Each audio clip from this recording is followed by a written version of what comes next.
श्री राधे राधे नमस्ते। ए समय आम के सीजन आइल बा, फरता। यही पर एगो गारी बा, सुनब सभे कैसा लागता कमेंट बॉक्स में जरूर बताएब सभे। हाथ राउर जोरिले गोड़ा हम धरिले, हाथ राउर जोरिले गोड़ा हम धरिले। हमरे बार ससुर जी सुनी मोर बतिया, हमारे बारे ससुर जी सुनी मोर बतिया। जैती बगियावा में तुड़तिया मामा हो, जैती बगियावा में तुड़तिया मामा हो।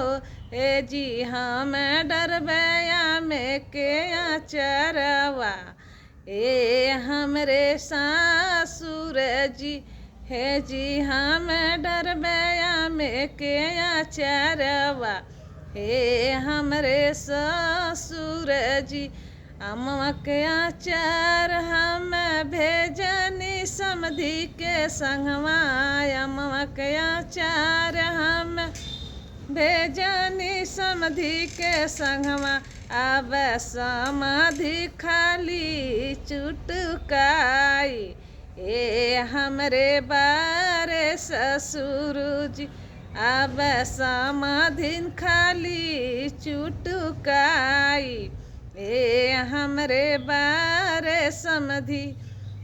समधी त हमार रोवे न कपार धई, समधी त हमार रोवे न कपार धई।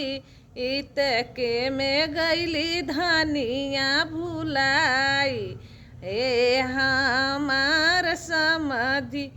इत कहाँ गईली धनिया भुलाई, ए हमार समधी। हाथ राउर जोरिले गोड़ राउर धरिले, हाथ राउर जोरिले गोड़ राउर धरिले। ए सैया तूड़ी लैती अम्मा के टिकोरा, ए हमार सैया। ए जी तूरी लैतिया में के टिकोरा, ए हमार सैया जी। अम्मा के टिकोरा के चटनी बनायो, अम्मा के टिकोरा के चटनी बनायो। हे जी नदी के चुए लागल लार, ए हमार सैया जी। हे जी नदी के चुए लागल लार, ए हमार सैया जी।